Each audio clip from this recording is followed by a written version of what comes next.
বেসরকারি হাসপাতালের বিল দেখে মাথায় হাত। বিলের লম্বা লিস্টের জেরে সাধারণ মানুষ আজ ভালো চিকিৎসাটুকুও করাতে পারছেন না। করুণ পরিস্থিতি পশ্চিমবঙ্গে। তবে এবার আর নয়।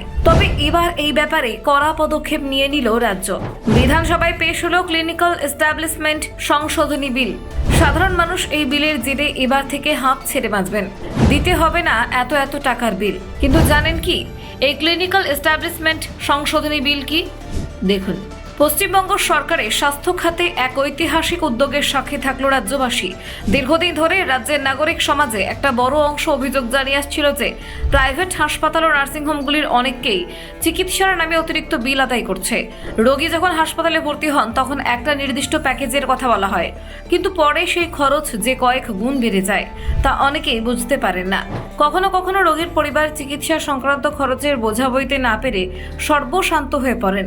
সেই আবহে বিধানসভায় পেশ করা হলো the West Bengal clinical establishment registration regulation and transparency amendment bill 2025।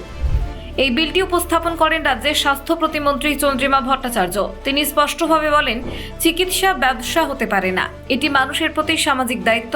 Private হাসপাতালগুলো যেন আর কোনোভাবেই রোগীদের ঠকাতে না পারে, তার জন্যই এই বিল।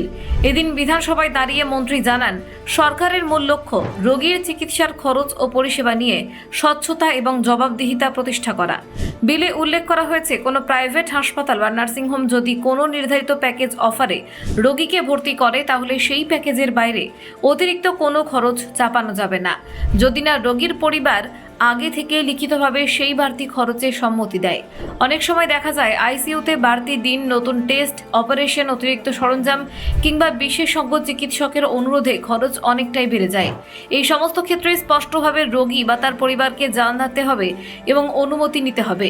বিল অনুযায়ী রোগীর চিকিৎসা খরচের প্রতিটি বিভাগ, যেমন ডাক্তারদের ফি, টেস্ট, ওষুধ, operation theatre charge, ventilator, ICU, implant ইত্যাদি আলাদা আলাদা করে ক্যাটাগরি অনুযায়ী উল্লেখ করতে হবে। কোন খাতে কত খরচ বাড়লে তা বিস্তারিত ব্যাখ্যা সংযুক্ত করতে হবে।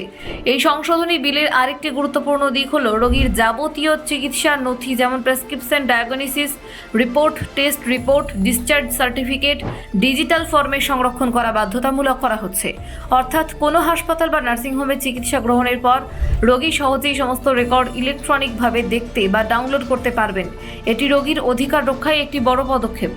এছাড়াও হাসপাতালের লাইসেন্স ও রেজিস্ট্রেশন প্রক্রিয়া যাতে সহজ ও দ্রুত হয় সেদিকে লক্ষ্য রেখেই নতুন নিয়মে বলা হয়েছে, কোনো হাসপাতালের লাইসেন্স সংক্রান্ত আবেদন সর্বোচ্চ 90 দিনের মধ্যে নিষ্পত্তি করতে হবে। এই দায়িত্ব দেওয়া হয়েছে সহকারী স্বাস্থ্য অধিকর্তাদের। লাইসেন্স দিতে অযৌক্তিক বিলম্ব হলে সংশ্লিষ্ট আধিকারিকদের জবাবদিহির আওতায় আনা হবে। Bureau report, news prime Times.